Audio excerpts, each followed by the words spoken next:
Te Ajá. Ah, ok. Ok. Bueno, vamos a comenzar. Buenas tardes nuevamente para todos. El día de hoy corresponde el tema de vitrectomía posterior vía pars plana. Un tema, por lo demás, súper interesante, súper útil y muy bonito además. Vamos a enfocarlo principalmente hacia el tema de desprendimiento de retina regmatógeno, que es el módulo que estamos viendo en este momento. Y trataremos juntos como básicamente los fundamentos de la vitrectomía, el instrumental, trócares, sistemas de visualización, sistemas de endoiluminación, ayudantes quirúrgicos, técnicas quirúrgicas. Entonces, para definir la vitrectomía pars plana, no es más que un procedimiento, por supuesto, de microcirugía ocular destinado a la remoción parcial o total del gel vítreo, que puede estar indicado en diversas patologías que pueden ir desde opacidades vítreas hasta membranas epirretinianas o incluso el tema que más nos atañe, el desprendimiento de retina regmatógena. Esta remoción del vitrio debe hacerse de forma eficiente y segura, tratando de mantener estable los niveles de presión intraocular para evitar que haya un colapso del globo ocular. Para ello nos valemos de sistemas de visualización, iluminación, infusión, aspiración y corte. Y todo el procedimiento se hace mediante un abordaje de sistema cerrado, en el que se abren básicamente tres puertos, uno para la infusión, uno que garantice la endoiluminación y el otro destinado para el vitrector o el instrumental que requiramos en cierto momento. Una vez que en la vitrectomía se ha removido el vitrio, este debe ser reemplazado por algún sustituto. Y ahí es cuando entran en juego sustitutos vítreos como el gas o el silicón que veremos más adelante. En términos generales, pues existen dos grandes modalidades de vitrectomía. Aquella estándar de 20 Gauss, que fue muy utilizada anteriormente y que poco a poco ha ido cayendo en desuso, y la vitrectomía de pequeño calibre, que día a día gana más campo, tanto de 23 como de 25 como de 27 Gauss. Al final del seminario hablaremos un poquito del futuro de la vitrectomía, de endoscópica y la hipersónica. Pero para empezar debemos remontarnos en la historia al padre de la vitrectomía a cielo abierto, como se llamaría a David Kastner en 1960. Este apodo lo recibió gracias a sus observaciones durante la extracción intracapsular de cataratas a múltiples pacientes, donde veía que cuando había salida de vitrio a partir de la cámara anterior, este podía ser eliminado con una esponja de celulosa y tijeras sin causar mayores inconvenientes en el ojo. Como esto surgió de efecto, siguió haciéndola y la técnica se popularizó como vitrectomía anterior radical y trataba de eliminar todo el vitrio que quedaba en cámara anterior. Por supuesto, esto hoy sabemos que trae muchas consecuencias, pero en este momento era lo que se hacía y fue la técnica que se popularizó para todos los pacientes en cirugía intracapsular de catarata. Más adelante, en 1961, frente a un niño de 8 años que llegó con un traumatismo ocular abierto, con gran pérdida de sustancia ocular y retención de restos critalinianos, él decidió ser un poco más agresivo y retirar de esta misma forma no solo el vitrio que estaba en cámara anterior, sino que fue más profundamente hacia la cavidad vítrea, retirando la mayor cantidad de vitrio posible. Para sorpresa de todos, esto obtuvo, a pesar de lo cruento del procedimiento y a pesar de que tuvo que hacer una incisión limbar de más de 300 grados. Posteriormente, en el 66 y 67, opera a 2 pacientes más con la misma técnica, pero esta vez eran pacientes que tenían opacidades vítreas por amiloidosis y logró mejorar satisfactoriamente la agudeza visual de estos pacientes de movimiento de mano a 20/50, 20/40. lo que fue un gran logro y fue muy seguido de cerca por Robert McKemmer, quien sería más tarde considerado el padre de la vitrectomía, pero cerrada. Todo esto surge gracias a las ideas y experimentos que tuvo McKemmer. Tuvo la idea de que el vitrio podría ser removido de una forma más fácil y segura a través de un único instrumento que tuviera varias funciones y que funcionara a través de un motor, tal cual como lo hacía la broca de un taladro. La broca cortaba y al mismo tiempo sus hendiduras podían trasladar el material cortado.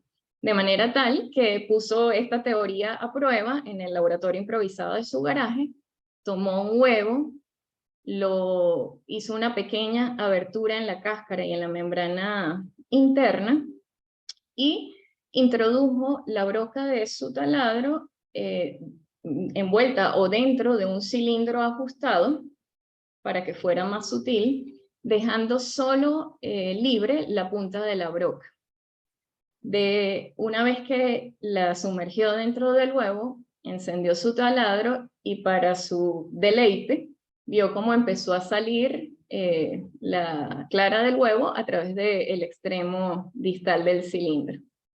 En base a esto, y con la ayuda de su fellow para ese momento, que era Helmut Büttner, crearon el primer dispositivo para vitrectomía, que consistía básicamente en una inyectadora de plástico donde estaba un motor eléctrico a batería conectado con su broca muy fina, y esa broca pasaba por dentro de una aguja hipérmica.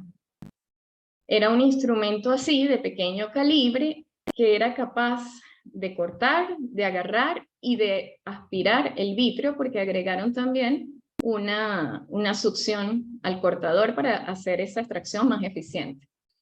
Lo probaron por primera vez en pacientes, pero en un abordaje por cámara anterior a cielo abierto, obteniendo también buenos resultados, pero no dejando de ser un procedimiento cruento. En base a esto, y en abril de ese mismo año, plantea un abordaje cerrado, un abordaje a través de Pars Plana, que es el que mantenemos hoy día. Agregaron también infusión a ese cortador, de manera que no, el globo ocular no era su forma, y es cuando nace entonces la vitrectomía cerrada. A partir de aquí hubo un gran intercambio, sobre todo con otro personaje que fue Jean-Marie Parel, un físico australiano, que hizo incontables modificaciones para mejorar el dispositivo inicial. Entre ellas, colocó un tubo externo estacionario y uno interno que era giratorio. Ambos tubos tenían un agujero en la punta que se ocluía, y agregó una infusión a través de dos tubos y así apareció el primer Vitreous Infusion Suction Cutter, o VIX-7. Más adelante este instrumento trató de fabricarse por industrias, pero no fue tan satisfactorio porque no lograron que todos los instrumentos fabricados tuvieran la misma precisión. Con los años todo esto fue cambiando, fue mejorando, se siguieron obteniendo resultados sorprendentes en la mayoría de los pacientes, pero se notó que fallaban los casos donde había proliferación vitreoretiniana y que las principales complicaciones era la aparición de catarata, quizás por toque inadvertido del cristalino en ese momento, y desgarros retinianos iatrogénicos. Después de esta vinieron múltiples generaciones del VIX. En el 73 se desarrolla la primera bomba de aire para intercambio de aire fluido. En el 74 Connor hace o populariza la técnica bimanual con 3 puertos, que es la que utilizamos hoy. Aparece el cortador vítreo de pequeño calibre, el Locuton 800, luego el Locuton 8000. Se cambia la dinámica, ahora hay movimientos que son hacia arriba y hacia abajo, impulsados por un instrumento aparecen los instrumentos de 20 Gauss. Se maneja con el pedal corte y aspiración, y en los otros dos puertos se dejan para la infusión y para la iluminación. En el 82, Charles inventa las microcuchillas vítreas. Más adelante, el Linovit, con velocidades de corte para ese momento muy elevadas, de 1500 cortes por minuto. Más tarde aparece el Lacurus de Alcon, sistemas de bajo calibre y los diferentes equipos de vitrectomía que conocemos hoy. Dentro de los más utilizados o los más conocidos, tenemos el Millennium, el Lacurus, el EVA de la plataforma DOR, el Stellaris y el que contamos hoy día en el servicio, que es el Constellation. Entonces, ¿para qué está indicada la vitrectomía pars plana? Primeramente para tratar desprendimiento de retina regmatógeno y traccional. También en casos de opacidades vítreas, membranas epirretinianas, agujero macular, biopsia vítrea, endoftalmitis, luxación o subluxación de lente intraocular o cristalino a la cavidad vitrea, cuerpo extraño intraocular o en complicaciones de cirugías del segmento anterior. ¿Y cuáles son las indicaciones absolutas en desprendimiento de retina regmatógeno? Vamos a usar vitrectomía en aquellos ojos que no se les puede colocar un cerclaje escleral, por ejemplo en escleras muy delgadas con escleromalacia importante. En aquellos desprendimientos regmatógenos asociados con opacidades vítreas que no nos permiten una correcta visualización de la retina. En aquellos desgarros retinianos gigantes, en rupturas retinianas posteriores donde un cerclaje no va a ser suficiente, en aquellos desprendimientos asociados con tracción vitreoretiniana, incluyendo la proliferación vitreoretiniana. Entonces, la vitrectomía va a estar o va a funcionar gracias a diferentes sistemas de los que vamos a hablar con detalle de cada uno. Para comenzar con los trócares y cánulas, debemos tener muy en cuenta que trocar se refiere al instrumento cortante, mientras que cánula es lo que está alrededor de él y que va a quedar incrustado en la esclera para permitir el paso fácil del instrumental hacia la cavidad vitrea. Ese sistema trocar-cánula puede estar disponible para diferentes calibres o diferentes sistemas de calibres dependiendo de la cirugía que queramos realizar. Tenemos que en vitrectomías estándar 20 Gauss, que era la más utilizada anteriormente, era necesario hacer esclerotomías de 0.89 milímetros y que al final de la cirugía había que cerrar suturándola. En cambio, en las vitrectomías de pequeño calibre, en las que usamos sistemas de trocar cánula de 23 Gauss, 25 y 27 Gauss, vemos como el diámetro de esa herida disminuye, creando incisiones autosellantes que crean menos inflamación postoperatoria, menor incomodidad para el paciente. Y bueno, en teoría, ese sistema de trocar cánula crea menos tracción en la base del vítreo durante la entrada y salida de los instrumentos en la cirugía. También es importante acotar que esas cánulas pueden ser no valvuladas, como la que vemos en la imagen inferior, en donde quedan permeables y puede haber escape o salida del contenido del fluido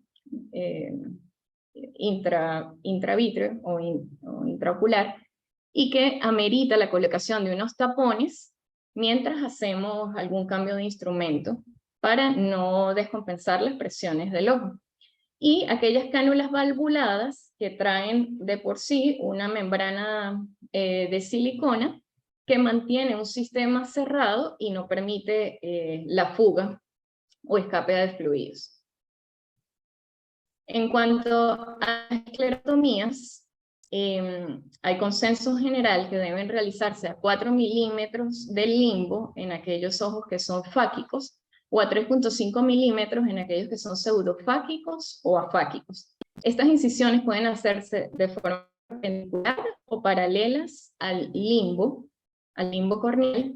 Y bueno, esto va a depender también de la preferencia del cirujano. Sin embargo, sabemos que las fibras de la esclera discurren paralelas al limbo, en la unión, cercanas a la unión limboescleral.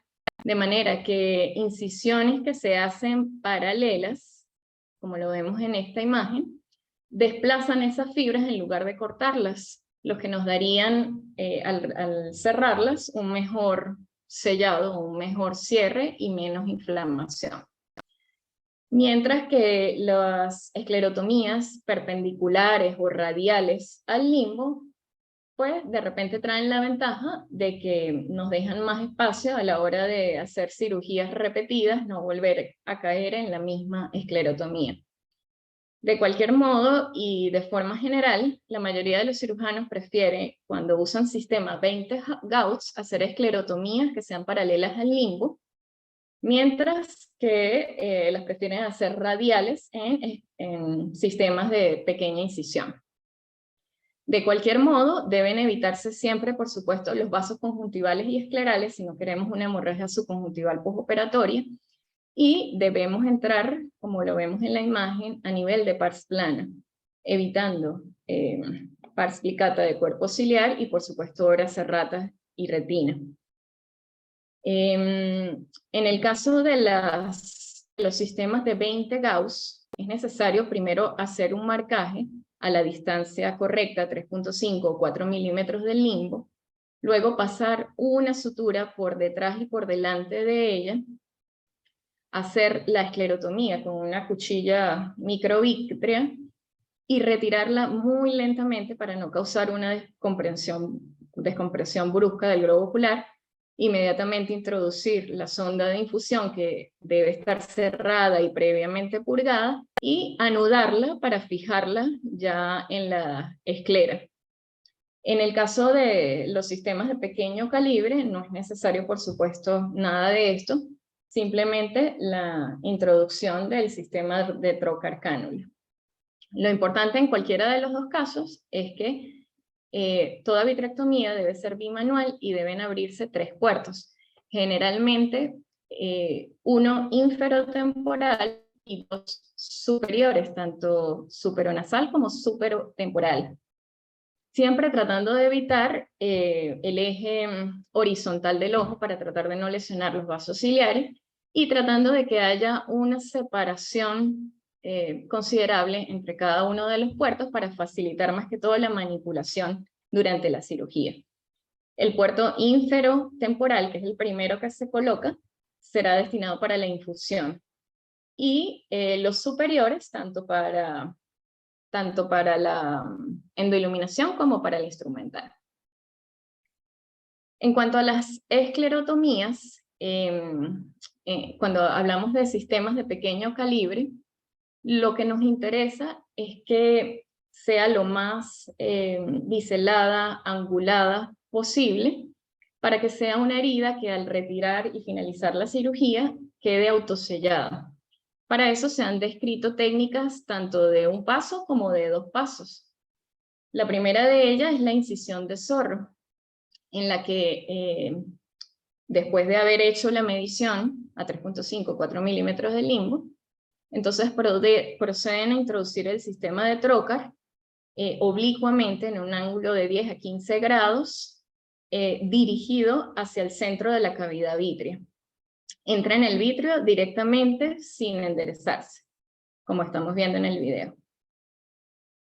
Aquí podemos ver nuevamente, desplaza un poco la conjuntiva e ingresa directamente de una forma oblicua. O también está descrito y más difundido la incisión de Pollack o biplanar, en la que se hacen 2 planos. El inicial, siguiendo un ángulo de 5 grados con respecto a la esclerótica, hasta que alcancemos un 50% de la profundidad de la esclera o hasta que lleguemos a la marca que trae el trocar, y luego se eleva, angulándolo más hacia el centro de la cavidad vítrea, como vemos en el video. De este modo, pues podemos lograr heridas que son más autosellantes.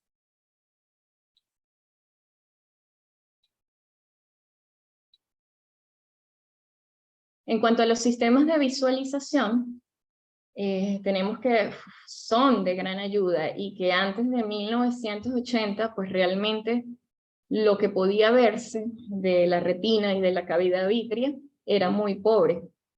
Estos sistemas de gran ángulo nos dieron la posibilidad de poder tener una visualización de la parte posterior del ojo en un campo más allá de 130 grados. Y básicamente son sistemas que cuentan con dos componentes, con un lente de oftalmoscopía indirecta, por lo que proporcionan una imagen invertida y que puede ser un lente de contacto o no contacto, y con un reinversor que reinvierte la imagen para facilidad de las maniobras quirúrgicas y que generalmente está acoplado al microscopio. Como lo mencioné, estos sistemas de visualización pueden ser de contacto o no contacto. Los de contacto nos ofrecen un campo de visión que es fijo. No podemos modificar a menos que cambiemos el lente y el poder dióptrico que queramos usar. Estos lentes nos ofrecen una mejor resolución, un mejor contraste y una mejor estereopsis. Nos dan una imagen directa de buena calidad, con las desventajas de menores grados de ángulo visual y que es ayudante dependiente. Es decir, normalmente el ayudante es quien debe sostenerlo y debe rotarlo constantemente. La ventaja es que elimina las aberraciones corneales y no se producen tanto deslumbramiento.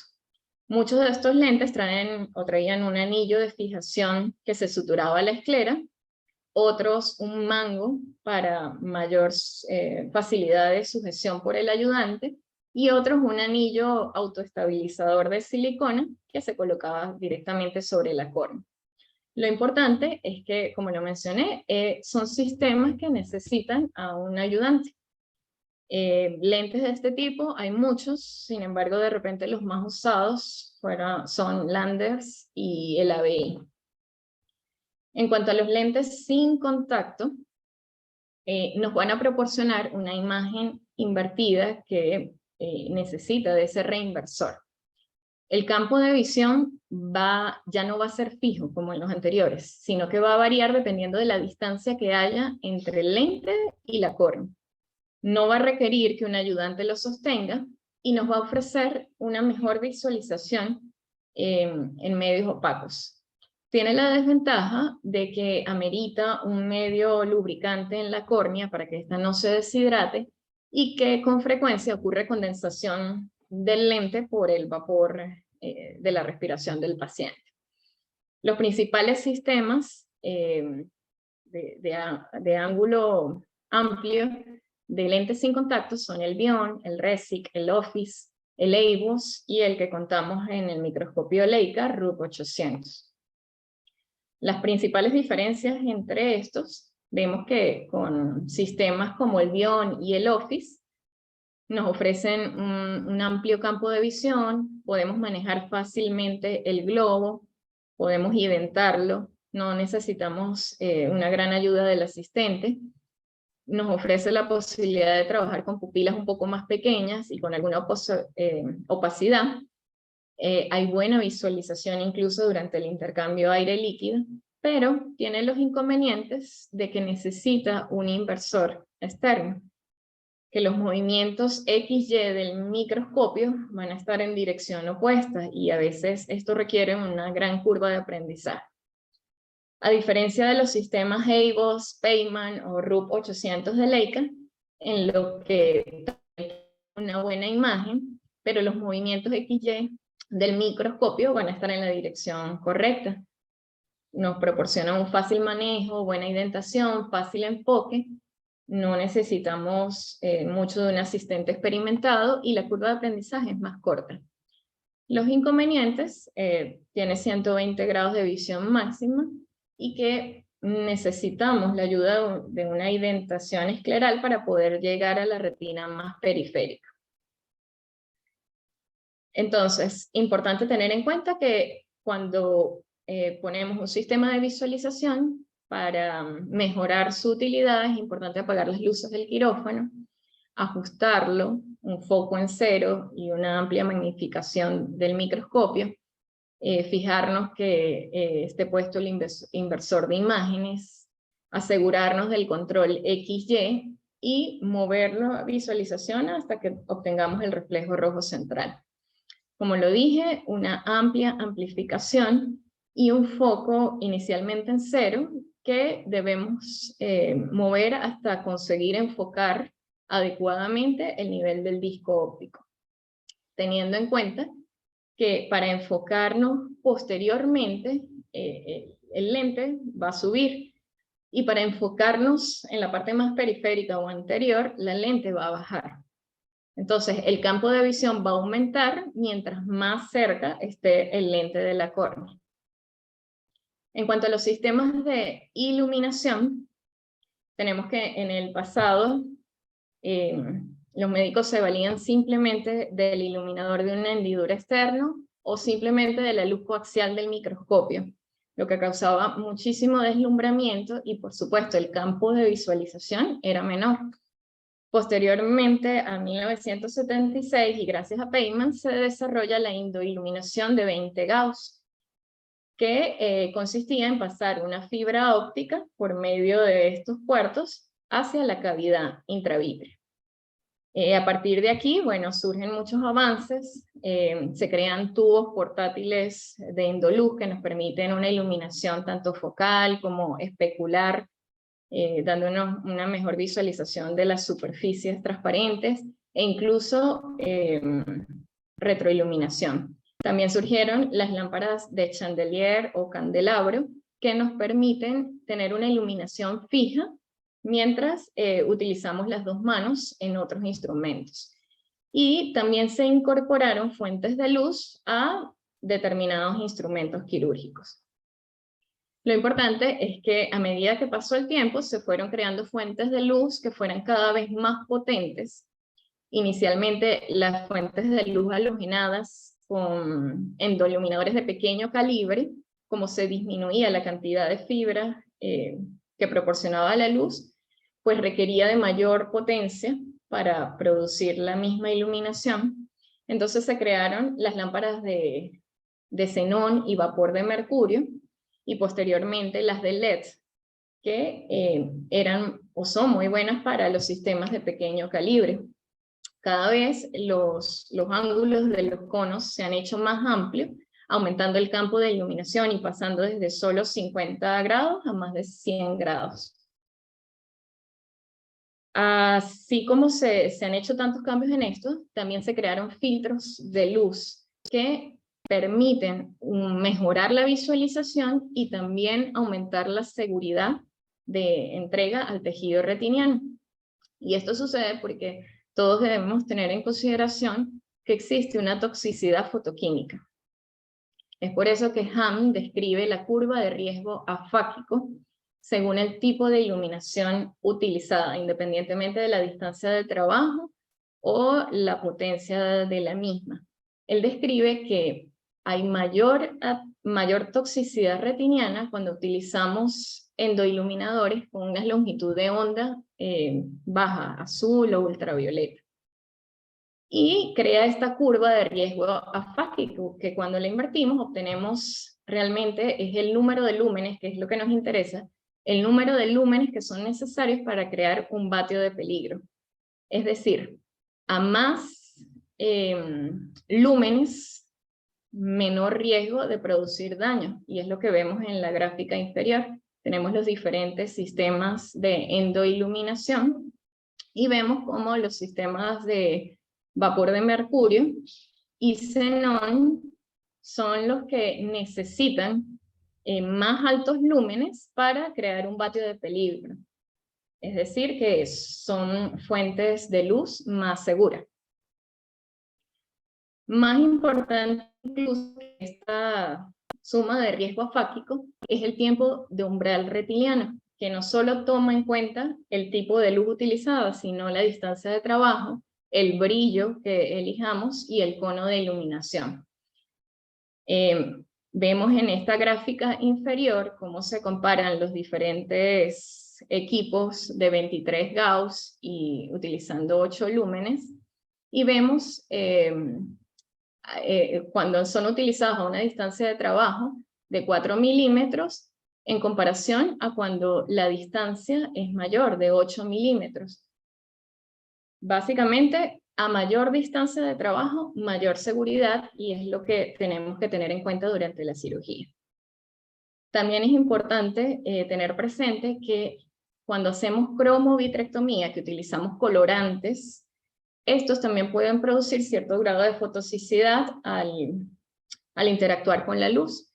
Pueden liberando mayor número de radicales libres y por tanto provocando daño retinal. Por lo tanto, debemos tratar de disminuir el tiempo en que estos están en contacto con la retina. Lo ideal, entonces resumiendo, es que utilicemos el menor brillo necesario a la mayor distancia posible de la retina y durante el menor tiempo posible.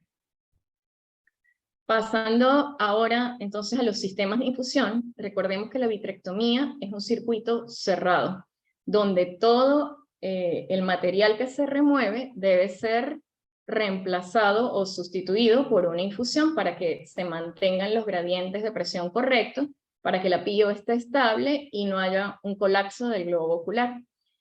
De manera tal que esto también ha cambiado un poco con el tiempo, pero inicialmente los sistemas de infusión estaban basados en la gravedad y esta se controlaba por medio de cambios en la altura de la botella. El gran problema de estos sistemas es que no nos daba un número o un dígito sobre las presiones reales dentro del ojo, que es muy difícil para el cirujano hacer una conversión aproximada de centímetros de agua a milímetros de mercurio, y que no había la facilidad de un control con el pedal. Es por eso que más adelante surgen los sistemas de infusión forzada por gas, en donde directamente un gas presionaba el líquido de infusión y así podríamos tener una relación más precisa del gradiente de presiones. Y el BGFI o infusión forzada con gas ventilado, que aparece con el equipo Accurus, en donde podíamos tener un control con el pedal y un gradiente de presión más preciso. En la actualidad surgen entonces los sistemas de infusión a aspiración presurizados con sensores para la presión intraocular, como el que cuenta el Constellation, que son mucho más específicos, mucho más sensibles y rápidos a la hora de notar cambios en la presión intraocular. Importante que tengamos en cuenta que la resistencia al flujo va a estar determinado por varios factores, entre ellos el diámetro del lumen de nuestra infusión, la longitud de ese tubo y las restricciones de flujo que hayan directamente en la cánula. Entonces, en los sistemas de infusión actuales, funcionan gracias a una bomba de presión positiva que presuriza el sistema de infusión. Son muy útiles también para el intercambio fluido-aire y aire-fluido, recordando que la presión intraocular va a ser el resultado de la presión de infusión menos la presión de aspiración y menos las pérdidas que tengamos por las esclerotomías. El Constellation en particular tiene un sistema de sensor para el control de PIO que actúa rápidamente ante cambios que detecte. Calcula el fluido real, así como la ley de Ohm, y es capaz de estabilizar la PIO a 0.2 milímetros de mercurio por encima o por abajo del valor predeterminado antes de la cirugía. La ley de Ohm nos habla sobre la diferencia de presiones que hay en un extremo y otro de la cánula de infusión. Eso va a ser igual al flujo por la resistencia. ¿Por qué es tan importante entonces controlar la presión intraocular durante la cirugía? Porque si tenemos presiones que son demasiado bajas durante mucho tiempo, va a haber una tendencia al sangrado retiniano. Va a haber riesgo de que la pupila empiece a cerrarse o incluso de una queratopatía estriada. ¿Y qué pasa si por el contrario la PIO se mantiene muy elevada? Podemos propiciar una isquemia del nervio óptico y edema corneal. En cuanto a las cánulas de infusión, estas van a variar dependiendo si son para sistemas de gran o pequeño calibre, igual que va a variar su longitud, y aquellas que son para 20 Gauss deben ser suturadas a la esclera, como lo mencioné anteriormente. Pasando ya a los sistemas de succión y corte, tenemos que el instrumento o el cortador vítreo tiene una función dual, tanto de aspiración como de corte. Centrémonos un momento en la aspiración. La aspiración puede ser activa o pasiva, y la activa puede ser mediante bomba peristáltica, Venturi o VacuFlow. Esto más o menos ya lo manejamos, recordando que una bomba peristáltica es una bomba de flujo que funciona gracias a un cilindro o tambor giratorio que presiona, que presiona la línea de aspiración y causa un flujo por esa línea. A mayor velocidad de esa giración del cilindro, mayor flujo o mayor caudal. Mientras que un sistema Venturi o una bomba Venturi es una bomba de vacío. Crea un vacío importante que es el que produce la aspiración. Esto lo logra gracias al paso de un gas comprimido de un sistema de gran diámetro a uno cerrado de pequeño diámetro que está en comunicación con una cámara cerrada donde se crea un gradiente de presión y un vacío que es el que finalmente causa la aspiración por la línea de aspiración. El vacío o el nivel de vacío se regula variando la cantidad del gas comprimido y el tiempo de respuesta es mucho más rápido que el de la bomba peristáltica. La mayoría de los cirujanos prefieren utilizar un sistema tipo Venturi para retirar o remover el vitrio central y se sienten más cómodos con un sistema peristáltico cuando se acercan a la periferia o se hace un afeitado de la retina. También existen sistemas de aspiración activa como el VacuFlow, sacado por la plataforma EVA de DOR en el 2011, donde a pesar de que no es una bomba peristáltica y no es una bomba Venturi, manejan tanto vacío como flujo de una forma muy precisa, y esto lo logran porque tienen un cartucho en donde hay dos compartimientos, uno superior y uno inferior, con pistones, sensores y válvulas que permiten su cierre o apertura dependiendo del grado de aspiración que estemos buscando. Inicialmente todas estas válvulas se encuentran cerradas. Cuando abrimos la válvula inferior, empieza a llenarse el compartimiento inferior y este empieza a extenderse. Y una vez que se abre la válvula intermedia, el gradiente de presión se transmite idénticamente al compartimiento superior, de manera que existe el mismo gradiente de presión en el inferior y en el superior, y esto hace que el flujo sea constante, que no sea fluctuante como pasaba en las bombas peristálticas. Una vez que empieza a llenar, que ya se igualaron las presiones, entonces vemos como la válvula inferior, la válvula vuelve a cerrarse para que se llene nuevamente el compartimiento inferior. Entonces es un sistema que nos da de vacío mucho más rápida y un control de flujo más preciso que no es fluctuante, como en otras plataformas. Resumiendo, la aspiración activa por un sistema o por otro puede realizarse a través de la misma sonda de vitrectomía o a través del cortador vítreo. Podemos usarlo en su modalidad combinado con corte o solo aspiración. Y nos va a ser de mucha ayuda para vitrectomía central y periférica, aspiración de coágulos, recolección de muestras, incluso en casos de endostelmitis. O también podemos utilizar aspiración activa en un instrumental independiente al cortador vítreo, como la cánula de extrusión. que nos va a servir para levantar hialoides, aspirar también sangre que no esté coagulada, intercambio de fluidos, gases, manipuladores de membrana o láser con aspiración activa. Y en cuanto a la aspiración pasiva, es aquella que vamos a lograr no gracias a una bomba, sino gracias a la diferencia de presiones que van a haber entre el extremo proximal de la cánula, es decir, la presión intraocular, y el extremo distal de la cánula que se encuentra en el exterior, es decir, la presión atmosférica. La diferencia entre la presión intraocular y la presión atmosférica va a ser que pasivamente pueda aspirarse líquidos del ojo sin mayor problema. Esto se logra gracias a cánulas especiales que tienen en la parte externa un agujero que puede ser ocluido o aperturado por el pulgar del cirujano, según la demanda, según la necesidad. Una vez que lo apertura, cualquier líquido pues puede salir del ojo. Esto también va a depender, o esa velocidad, potencia de aspiración va a depender también de las diferencias de presiones. Por supuesto, a mayor presión intraocular va a haber un mayor poder de aspiración.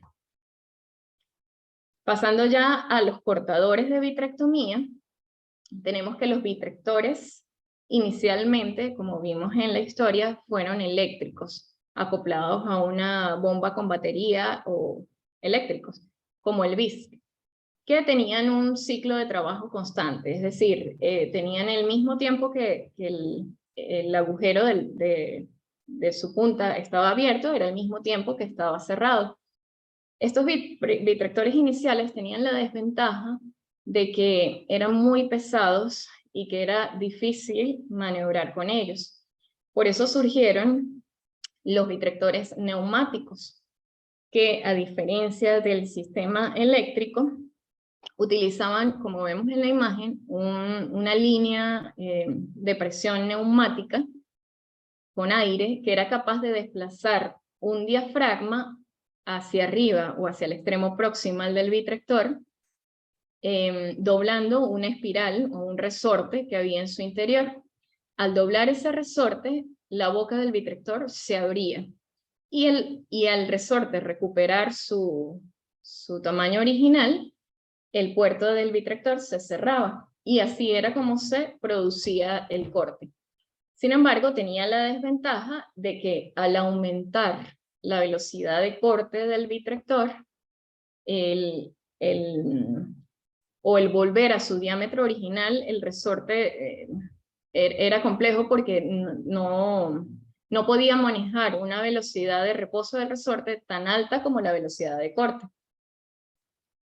Y por eso surgen los neumáticos o sistemas de vitrector neumático dual, en donde no solo hay una línea de aire que me va a desplazar ese diafragma, sino que hay otra que de forma inversa lo hace regresar rápidamente a su sitio, por lo que el ciclo de trabajo es mucho más rápido. Los cortadores de vitrectomía van a variar en eficiencia dependiendo de diversas características, como el tamaño propio del cortador, la velocidad de corte, la geometría del puerto, el diseño de la hoja y por supuesto el ciclo de trabajo. Entonces, en cuanto al tamaño del cortador, tenemos que ha evolucionado a través del tiempo buscando siempre calibres más pequeños. A menor calibre, por supuesto, le ofrecemos mayor comodidad al paciente, menor cicatrización conjuntival, menor inflamación y una recuperación visual más temprana. Sin embargo, con calibres más pequeños es importante tener en cuenta que disminuye también la rigidez de los instrumentos, haciéndose más flexibles y doblándose más fácilmente. También que la disminución del calibre o de la luz interna del vitrector va a producir mayor resistencia al flujo y con esto una disminución de la tasa de flujo, lo que en realidad no es tan malo porque en realidad es bueno porque disminuye la tracción vitreoretiniana. Entonces, todo esto lo resume la ley de Poiseuille, donde me dice que la resistencia es igual a las diferencias de presiones entre un extremo proximal y distal de la cánula por el radio que tenga esa cánula y entre la viscosidad del fluido que estemos aspirando y la longitud de la sonda. Esto se resume en que a menor radio del vitrector o de la sonda de vitrectomía, se va a necesitar mayor vacío si queremos generar el mismo flujo. En cuanto a los puertos de corte y el diseño del extremo distal de ese cortador, también ha evolucionado a través de los años buscando una mejor fluidez y mayor seguridad para el tejido retiniano, para tratar de no causar tracción sobre la retina. De manera tal que han surgido hojas con cierre completo del puerto, como vemos en la imagen superior, en la que cuando el sistema se abría en guillotina, cortaba vitrio, pero cuando se cerraba, lo repelía, por así decirlo. Había una inestabilidad del flujo, con aceleración del fluido cuando estaba abierta y mayores posibilidades de tracción vitreoretiniana. En base a esto, se crean sondas que tenían un agujerito en la parte más distal y que este siempre permanecía abierto, independientemente de si la guillotina estaba arriba o abajo. Posteriormente, hojas de flujo constante que podían aspirar tanto mientras la guillotina estaba arriba como si estaba abajo, y finalmente los cortadores bidimensionales de doble puerto, que cortaban tanto al avanzar como al retroceder, pudiendo elevar la velocidad de corte al doble de lo que normalmente estaba y alcanzando hoy día valores por encima de los 16.000 cortes por minuto. Aquí tenemos una imagen donde se compara un sistema tradicional de guillotina, donde se repele el vitrio cada vez que se cierra la boca del vitrector, contra un sistema bidimensional que corta tanto al subir como al bajar. En cuanto a la velocidad del corte, ¿por qué es tan importante? Las velocidades de corte más rápidas generalmente se asocian con una mejor extracción del vitrio y por tanto mayor eficiencia de la cirugía y un tiempo de procedimiento más corto. Cuanto mayor sea la tasa de corte, menor será la cantidad de vitrio que se come, o sea, el tamaño de la mordida es menor a una velocidad más alta, lo que se traduce en una menor posibilidad de tracción vitrio. Entonces, a mayor velocidad de corte, menor tracción vitreoretiniana. Y a menor velocidad de corte, mayor tracción vitreoretiniana. Es por eso que los equipos han ido tratando de buscar cada vez más velocidad de corte. En cuanto al ciclo de trabajo, no es más que el tiempo en el que esa abertura del vitrector permanece abierta. Los cortadores eléctricos iniciales tenían un ciclo de trabajo fijo del 50%, es decir, la mitad del tiempo la boca estaba abierta y la mitad del tiempo la boca estaba cerrada. En cortadores neumáticos o duales, la velocidad, ese tiempo de ciclo de trabajo va a cambiar dependiendo de la velocidad de corte. Es así como a velocidades de corte más rápidas, a mayores velocidades, va a haber un menor ciclo de trabajo, es decir, la boca va a permanecer abierta menos tiempo. Con un menor porcentaje de apertura de la boca, habrá también mayor resistencia de flujo, con esto menor flujo y con esto menor tracción. Entonces aquí vemos cómo hay diferencias en los ciclos de trabajo dependiendo de las tasas de corte. En la parte superior vemos entonces una velocidad de corte baja, con un ciclo de trabajo bajo, es decir, la boca permanece abierta muy poco tiempo. Cuando tenemos velocidades de corte baja, pero con un ciclo de trabajo alto, vemos poco tiempo. Sin embargo, cuando utilizamos velocidades de corte más altas, el ciclo de trabajo tiende a igualarse. Y esto lo vamos a ver más detallado aquí. Los cortadores neumáticos duales, tenemos el modo Core o Core Vitrectomy, en donde se maximiza la apertura de la boca del vitrector, es decir, el vitrector permanece abierto el mayor porcentaje, y esto aumenta el flujo vítreo. Este modo suele utilizarse para la vitrectomía central, donde nos interesa que haya un alto flujo. El modo 50-50, en donde va a haber igual porcentaje de apertura e igual porcentaje de cierre, y el modo shave o afeitado, en donde se minimiza el porcentaje de apertura, va a haber mayor resistencia al flujo y por tanto menos flujo, y que es el ideal para utilizar cuando hacemos vitrectomía de la periferia o afeitado de la retina. En las imágenes inferiores estamos viendo una comparación entre sistemas de 23 y 25 Gauss muy parecidas, donde comparamos los tres modos. Vemos la línea azul, el modo Core, la línea roja, el modo 50-50, y la línea verde, el modo shave o afeitado. Vemos como a velocidades de corte bajas hay grandes diferencias entre las tres modalidades, pero a medida que la velocidad de corte avanza o se hace más rápida, tienden a igualarse y suceden en los diferentes sistemas. Entonces, es importante tener muy claro que la resistencia al flujo de los fluidos va a estar determinada por varios factores. Uno, el diámetro que tenga esa cánula o ese lumen, la longitud que tenga nuestra cánula, y el modo en que aperture o el porcentaje de apertura de la boca del vitrector.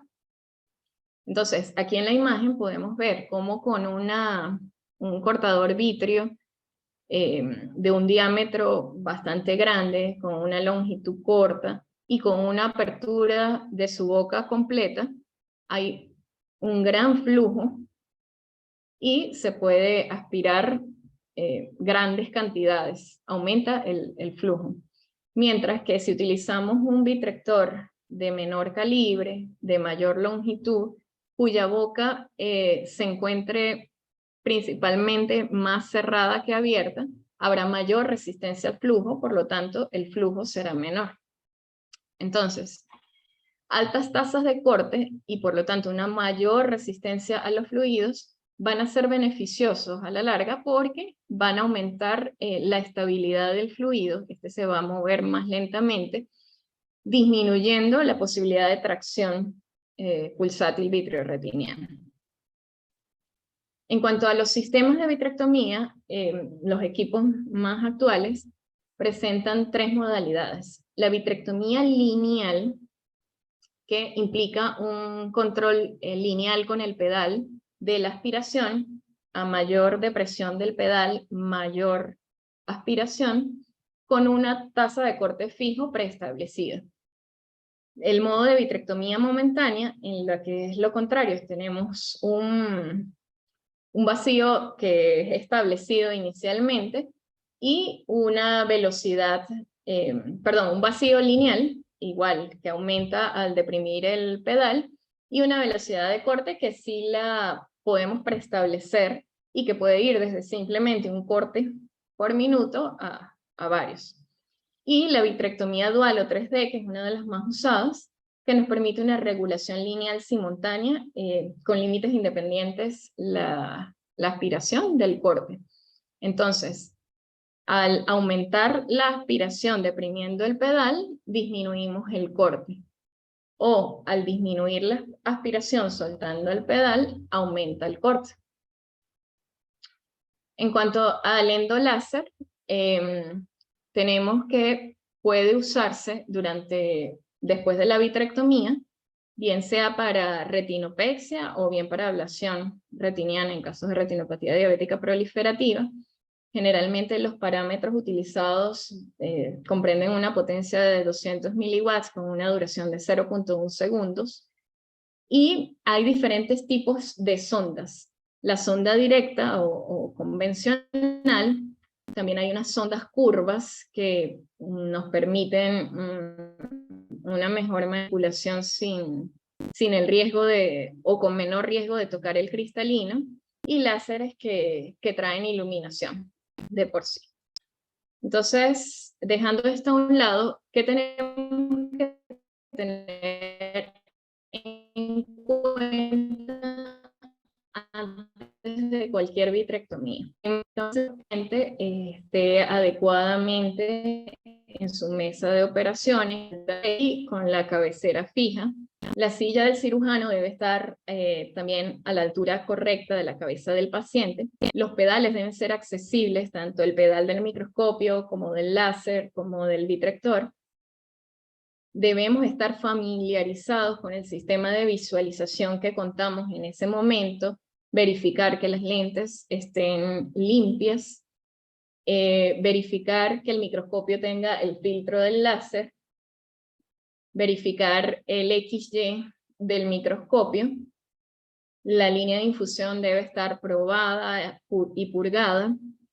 El vitriófago también debemos probarlo en solución salina, verificar que estén funcionando adecuadamente sus dos funciones, tanto la aspiración como el corte, y que el sistema de iluminación también esté funcionando adecuadamente. Consideraciones antes de la vitrectomía. ¿Qué calibre de instrumento vamos a utilizar? Esto es importantísimo, saber que los cánulas y trócares corresponden con el instrumental para dicho calibre. Debe saber si tenemos a disposición el endoláser o incluso la sonda de crioterapia. Saber qué agentes de tamponamiento tenemos y tenerlos a la mano para saber cuál es mejor a la hora del intraoperatorio usarlo, así como colorantes vítreos, si es necesario hacer como cromovitrectomía.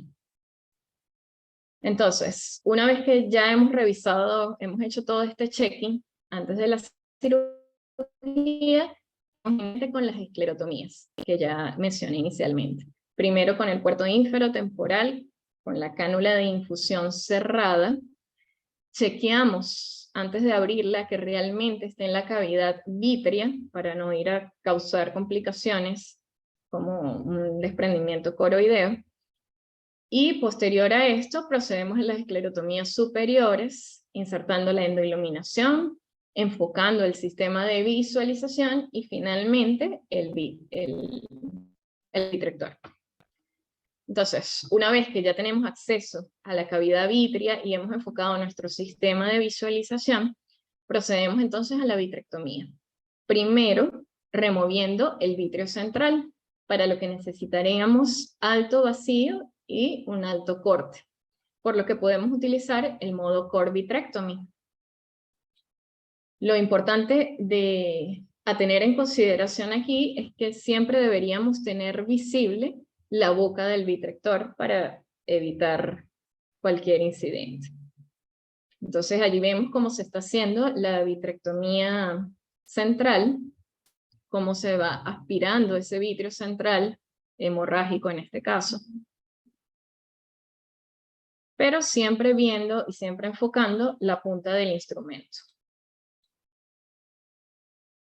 Luego ya de la vitrectomía central pasamos a hacer la vitrectomía periférica o afeitado periférico con el modo shape vitrectomy. En este modo sabemos entonces que debemos utilizar alto corte para disminuir la posibilidad de tracción vitreoretiniana con un bajo vacío y un bajo ciclo de trabajo. Puede hacerse con ayuda de indentación escleral, pero lo más importante es que se haga de forma sistémica para no olvidar ninguna zona, ninguna región sin hacerle vitrectomía. Por lo que se recomienda hacerla inicialmente de hora 12 a hora 6, en sentido contrario de las agujas del reloj, y luego cambiamos de puertos para mejor accesibilidad sin cruzar y tener el riesgo de tocar el lente. Y lo hacemos entonces igual de hora 12 a hora 6, pero esta vez con la secuencia de las agujas del reloj. Siempre debemos estar pendientes del endoiluminador y ayudarnos con el XY del microscopio en todo momento. Debemos tratar de eliminar la mayor cantidad de vitrio como sea posible. Y no olvidar el lugar de las esclerotomías, donde muchas veces puede haber encarcelación vítrea. Una vez que ya hemos removido todo este vitrio y que nos acercamos al polo posterior del ojo y vemos que al activar el vitrector como que se levanta y hay un movimiento que se eleva y se deprime, esto es un signo de que todavía la hialoides posterior está adherida a la retina. Lo que se recomienda en estos casos es inducir un desprendimiento de vitrio posterior. Y hay varias formas de hacerlo, sin embargo la más utilizada es con ayuda de triancinolona, que nos ayuda a teñir esa hialoides posterior.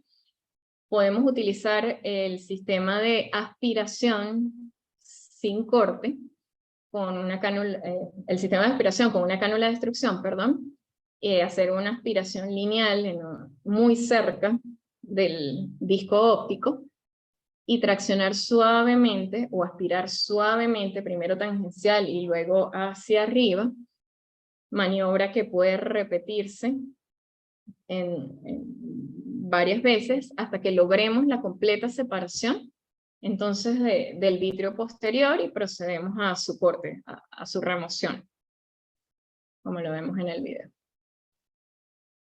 Ahí vemos que ya se levantó. Podemos ver un anillo de Weiss cuando esto pasa. Y allí con más seguridad podemos proceder al corte y remoción.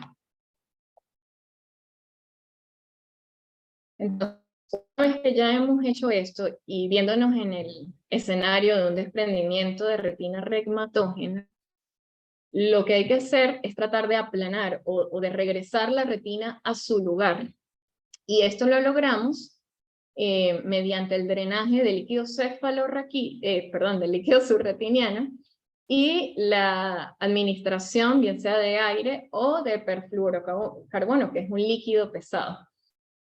El perfluorocarbono está indicado en casos de desprendimiento de retina complejos, con desgarros gigantes, PBR. También podemos usar, es muy útil para rescatar lentes intraoculares o cristalinos que se han luxado, para disecar membranas, para el control del sangrado durante la vitrectomía, e incluso en hemorragias coroideas. Ese líquido subretiniano en un desprendimiento de retina regmatógeno debe drenarse, debe tratar de drenarse en su totalidad para que la retina pueda volver a su sitio. Y esto se puede hacer a través de la rotura primaria o muchas veces se hace necesaria la realización de una vitrectomía. Entonces, una vez que ya hicimos la vitrectomía, el globo o la cavidad vítrea se encuentra llena de BSS. Para que la retina empiece a aplanarse y como a planchar y exprimir ese líquido subretiniano a través del desgarro, empezamos a inyectar el perfluorocarbono en la parte más posterior del ojo de forma lenta y controlada. Esto va a hacer que poco a poco se vaya planchando la retina y que vaya exprimiendo ese líquido hacia la zona del desgarro. Esa inyección de perfluoro debe hacerse hasta que se alcance el nivel de los agujeros. Y posteriormente debe hacerse, el ojo va a quedar lleno de líquido en la parte más anterior y de perfluoro en la parte más posterior. De manera que más adelante debemos intercambiar este líquido por aire para que no vaya a entrar más líquido dentro del agujero y tengamos nuevamente una retina levantada. Una vez que ya tenemos el perfluoro, podemos proceder a realizar la retinopexia con láser alrededor de los desgarros de forma segura. Entonces aquí vemos un video terminando la vitrectomía. Y iniciamos entonces la introducción de perfluorocarbono en el polo posterior. Vemos cómo se hace de manera controlada, lenta. hasta alcanzar más o menos el nivel de los agujeros retinianos. Y una vez que estamos allí, entonces podemos proceder a la aplicación de láser o la realización de la retinopexia. Okay.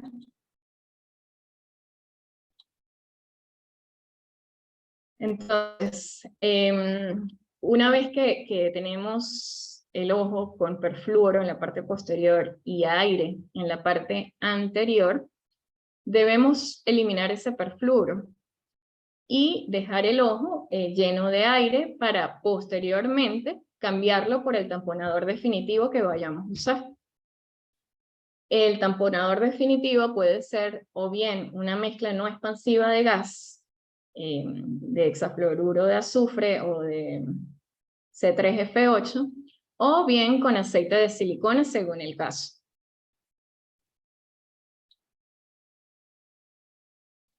El caso del silicón va a tener ciertas indicaciones. Todo va a depender de la extensión, la forma de los desgarros y por supuesto su localización. Si ha habido necesidad previa de una retinotomía o una retinectomía, si lo que queremos es tener un taponamiento prolongado en casos complicados con PBR o alto riesgo de desarrollarlo, o cuando sí tenemos desprendimientos de retina recamatógenos o traccionales, sobre todo en pacientes que no guardan una posición o que no van a guardar una posición efectiva. Una vez que hemos colocado el tamponador dentro del ojo, procedemos a la revisión y visualización nuevamente de la periferia. Es importante que revisemos nuevamente y descartemos que no hayan nuevos desgarros iatrogénicos o de repente agujeros que hayan pasado desapercibidos. Es mejor resolverlos en este momento que ya estamos dentro del ojo y no posterior a la cirugía. Procedemos al cierre de las esclerotomías. En el caso de los sistemas de 20 Gauss, debemos suturarlas. El último puerto en retirar debe ser la infusión. Cerramos la conjuntiva, comprobamos la presión intraocular y colocamos el antibiótico. Como todo procedimiento no está exento de complicaciones y podemos tener complicaciones tanto durante la cirugía como después de ella. Durante la cirugía pudiéramos tener problemas al momento de realizar las esclerotomías, provocando una incarceración de vitrio o incarceración incluso de la retina, o con sistemas de 20 Gauss pudiera haber un agrandamiento accidental de la esclerotomía. Cuando colocamos la cánula de infusión, pudiera ser que no la coloquemos en la cavidad vítrea, sino que accidentalmente quede, por ejemplo, en el espacio supracoroideo, pudiendo ocasionar muchos desastres, efusión coroidea, también incarceración vitrea y retinal, o el toque inadvertido del cristalino que se expresará más adelante como una catarata. Y durante los procedimientos intraoculares, la complicación más frecuente es ocasionar agujeros, desgarros o incluso desprendimientos de retina iatrogénicos, sobre todo cuando no estamos atentos a que se está produciendo una tracción vitreoretiniana. También pueden haber agujeros, provocar agujeros en el sitio de la entrada de las esclerotomías, podemos causar accidentalmente una hemorragia coroidea o toque del cristalino. Pero básicamente las complicaciones durante la cirugía se resumen en roturas iatrogénicas, hemorragias coroideas o retinianas y toque del cristalino. Después de la cirugía pudiéramos entonces tener complicaciones como la catarata, endoftalmitis, que no se escapa a ningún acto quirúrgico intraocular, hemorragia coroidea, glaucoma, desprendimiento de retina o redesprendimiento de retina después de la cirugía e hipotonía. ¿Qué hay de nuevo en técnicas de vitrectomía?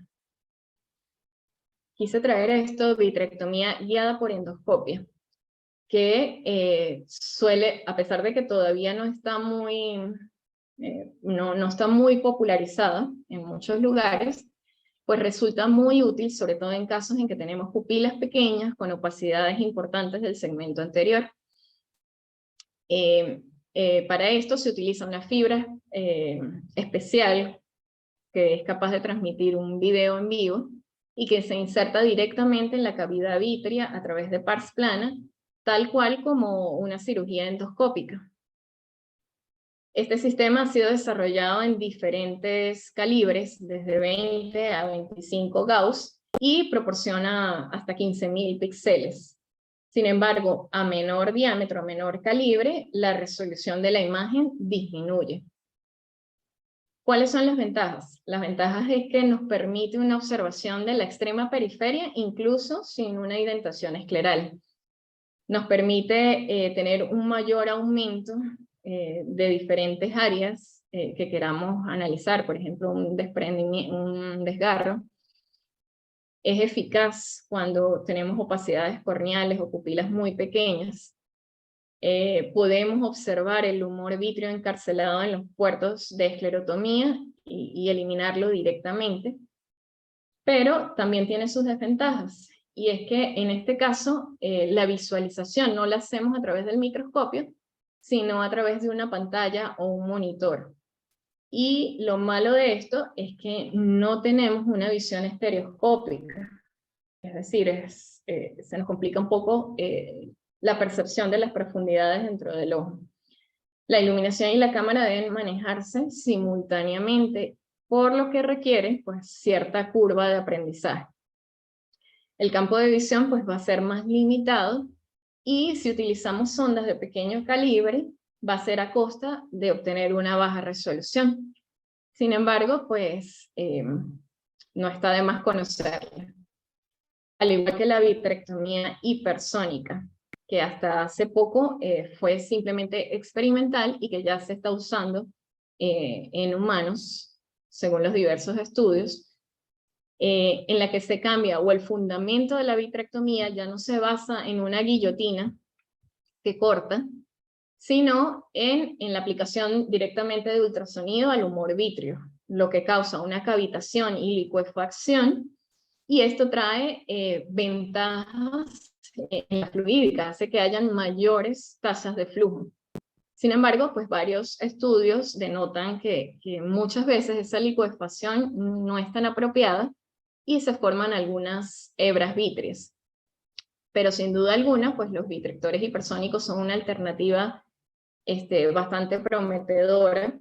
Aquí vemos una comparación entre un sistema de guillotina normal y un sistema hipersónico.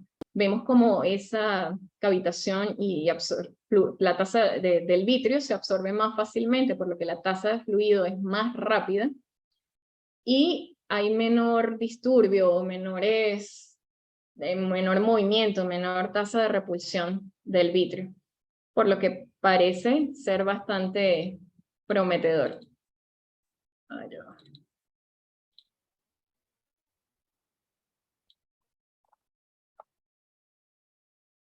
Yo no puedo cerrar aquí. Ok.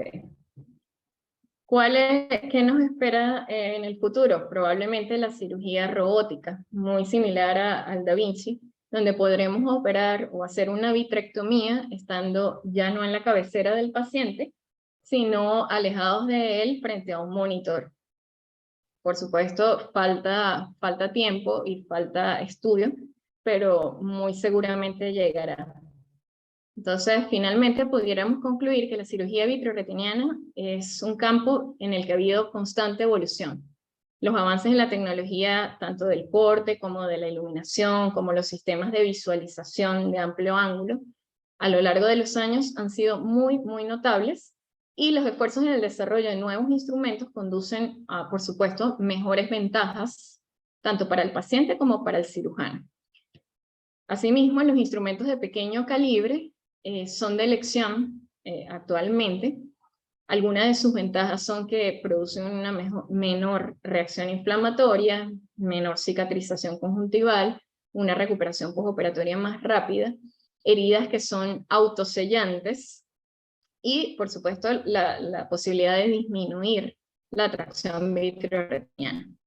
Y bueno, me despido con esta foto donde se observa a McKemmer con su fellow y Jean-Marie Parel discutiendo en aquella época las modificaciones que debían hacerles a su dispositivo inicial.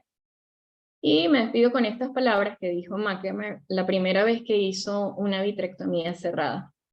Lo que vi fue emocionante y al mismo tiempo aterrador. Era como si ya no estuviera sentado frente al ojo, sino dentro de él. Y tratando de ponernos en sus zapatos, realmente es algo bastante fuerte. No habían antecedentes, no habían precedentes. Estaba viendo algo que nunca había visto y que nunca nadie había visto anteriormente. No tenía al lado a alguien que le diera su opinión y la tecnología que había en ese momento no se compara ni siquiera a lo que tenemos hoy. Por lo que realmente considero que el logro fue formidable. Espero que les haya gustado. Muchísimas gracias por su atención.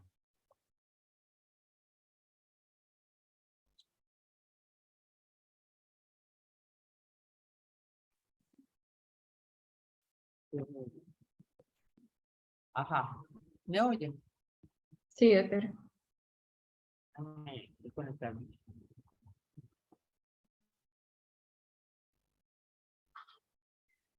Fue un poquito largo, pero es que Ajá. el tema Bueno, tiene me mucho. pareció una Muy- revisión bien interesante, muy completa. En realidad tú te estás iniciando en este estudio de lo que es el vitrio y cómo abordarlo. Y bueno, hay muchos conceptos que hay que explorar y hay que dominar, porque es como el que tiene un carro o un instrumento nuevo. Pues. Si tú no sabes exactamente las funciones de cada una de las cosas que tienes que aplicar, no le sacas el mayor rendimiento al instrumento que tienes enfrente. Hay tantos adelantos que se nos vienen, hay tantas cosas que pueden mejorar, pero aquí también hay algo muy importante que es cada vez vamos tratando de subir el número de cortes que el vitrófago nos puede ofrecer. Y eso a la larga también está haciendo que aumente el tiempo quirúrgico. Entonces tú tienes una pelea entre la eficiencia de un instrumento para tratar de evitar tracción y el aumento del tiempo quirúrgico porque buscando mayor seguridad estás demorando la remoción del vitrio que lo tienes que hacer. Entonces, en todo hay que llegar a un equilibrio. Y mientras los tiempos quirúrgicos prolongados también aumentan las complicaciones del postoperatorio. Entonces uno siempre tiene que ir guiado, digamos que, oye, de repente irte a 27 gauchos en una cirugía que tienes mucha hemorragia, no se va a justificar. Te interesa evacuar la hemorragia y de repente un 23 o un 25 te funciona perfectamente bien y te disminuye el tiempo quirúrgico. Entonces hay cosas que uno puede manejar en ese rango. Es muy importante conocer todo lo que es la fluídica, todo lo que es el corte, eh, pero también hay que tener, digamos, que un manejo de cuánto me voy a tardar, qué tan seguro es esto para el paciente, cómo voy haciendo las cosas, a dominar todo eso que nos estás comentando el día de hoy, ¿no? Creo que hay una pequeña confusión en alguna, yo no te pude revisar esto a conciencia, pero creo que hay una pequeña confusión en la parte que hablaste inicialmente de los lentes. Me gustaría que lo revisáramos un poquito más, porque los sistemas, tanto el EIBOS como el BIOM, utilizan un inversor. Utilizan un inversor. Sí, lo que pasa, lo que me refería Ajá, es que espérate que el no te oigo nada. Ahí te bajé aquí. Ya va, espérate un minutito. Me das un minuto que te baje la voz. Ajá, dime. ¿Me escucha? Sí, Sí, lo que quise hacer referencia es que sistemas como el BION y el EIBOS también necesitan un reinversor que no es automático como en el caso del RUC 800 Leica, que sí es automático. Es decir, en sistemas como el BION y el Leica yo necesito activar el reinversor. ¿Sí? Todos lo tienen, pero en uno la activación es automática y en el otro debe hacerse manual. ok, perfecto. Pero Doctora, le escucho un poquito entrecortado. Si pudiera repetirlo. pero lo necesitas. Ajá, se oye muy mal. ¿Me oyes? Sí, A ver, sí. Ahora, no sé si me oyes, sí la escucho, pero un poquito entrecortado. que se oye mal, sí. A mí también se me va. Conecta el audio como lo tenías antes, María Alicia, porque se oye entrecortado.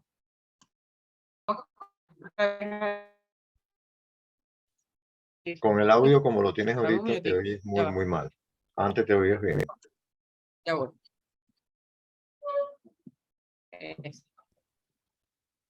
¿Alguien quiere agregar algo mientras yo me conecto?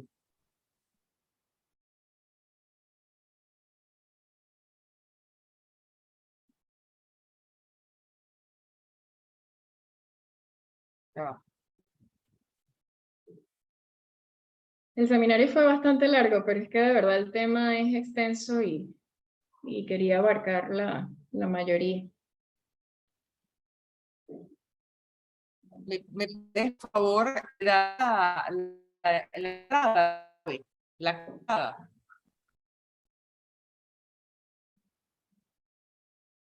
No. Well, sí, sí.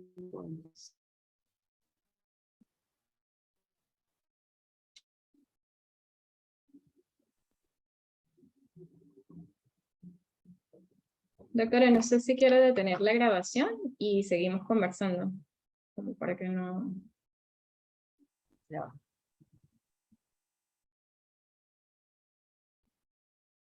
¿Me oyes? Ahora sí. Sí, sí, Ahorita, ok. Me voy a acordar aquí. mejor. Sí. Ahora sí. Ok. Mira. Ahora sí. Discúlpame que esto está. Ahora sí. Mejor. Sí, doctora. Ahora, ok. El asunto es que, por ejemplo, originalmente existieron unos lentes, que eran unos lentes que te daban poco campo, pero eran lentes directos. ¿Ahora sí me estás oyendo o no? Sí, sí, doctora. Y esos lentes, que eran unos lentes engorrosos, se llamaban lentes de Landers y tenían una inclinación prismática y te daban una visualización directa. Sí. Eran muy buenos, pero oye, eran muy engorrosos. Después vinieron los otros lentes, que es lo que manejamos con el ayudante, que es el cuadraférico de amplio campo, que esos lentes necesitaban un inversor. En el microscopio se llamaban ROL y también te daban imagen indirecta. Y después ese sistema se cambió por el que conocemos hoy en día, que es el BION o el AVOS, que funcionan con su inversor. ¿Ok? Que es un sistema básicamente de lentes inversos, pero con su inversor incorporado al microscopio. ¿Ok? Sí, doctora. ¿Sí? No sé, ¿se oyó? Sí. Ok. Bueno, eso por ese lado. Lo otro que me parece muy importante, yo sé que estamos revisando una serie de conceptos, pero yo estoy segura de que tú sabes que la vitrectomía no siempre se hace bajo perfluorocarbono, No, doctora. ¿no? No. Entonces, la principal modo de drenaje del líquido subretiniano es, La ¿cuál? aspiración. Es el Puede intercambio. usarse aire o perfluoro. Puede Ajá, hacerse pero con cualquiera de los dos. Pero generalmente generalmente aire. Sí. usamos aire, exactamente. Entonces, esto es algo que quiero también, pareciera por lo que hablamos hoy, que usamos de rutina perfluorocarbono. Yo estoy segura que hay países que pueden darse el lujo de hacerlo, pero nosotros en este caso lo tenemos que hacer bajo aire en la gran mayoría de los casos, ¿no? Y quiero que quede muy claro el concepto porque es lo que estamos usando. Eso por otro lado. Por otro lado, bueno, reforzar la cánula de infusión es la primera que entra, es la última que se va. Y que otra cosa sí, bueno, los sistemas de iluminación, hablaste muy bien, explicaste todo lo que es la parte de la toxicidad, que hay que estar pendiente del uso de la luz durante la cirugía, no acercar mucho el instrumento a la retina porque intoxica. Lo otro muy importante es la vigilancia constante del nervio óptico como un factor de medir la presión que el ojo está tolerando durante la cirugía. Si vemos que la arteria central de la retina está latiendo, estamos en un tiempo donde estamos causando daño o potencialmente podemos causar daño, hay que monitorizar el latido de la arteria central de la retina. Y lo otro importantísimo es, ay, ¿qué otra cosa te iba a decir? Ahorita que se me pasó porque estoy usando el teléfono y no veo los apuntes que hice. En todo caso, bueno, te felicito, es un seminario muy completo. Yo quiero que quede muy claro que lo que estamos intentando, o tú has logrado hacer, es tratar de ir descifrando lo que es toda la mecánica de la vitrectomía como tal. Esto es algo que amerita el conocimiento de fluídica, de física, de cómo se mueve el instrumento dentro del ojo, de que hay que ser ordenado, que hay que cuidar ciertos parámetros para que las cosas salgan como uno quiere. Y bueno, creo que vamos a seguirlo ahondando en próximos seminarios con ejemplos o con cirugías que vayamos trayendo a colación, ¿no? Te felicito, me parece que está muy completo. Gracias. Creo que lo vamos a revisar algunas cositas que vi, que fueron las que anoté para tratar de dar algunas correcciones al próximo seminario, pero creo que está muy bien montado y te felicito porque está muy bonito, ¿ok? Ahora no sé si alguien quiere intervenir, si tienen alguna aporte adicional que quieran hacernos saber.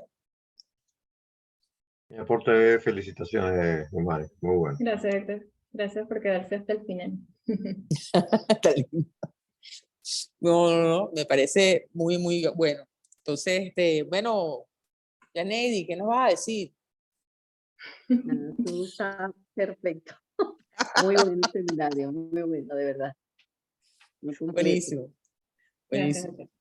Bueno, entonces no me queda más que bueno, agradecerles que nos hayan acompañado. Yo sé que esto es un tema bien árido y bien difícil de digerir muchas veces y les agradezco muchísimo estar aquí hoy.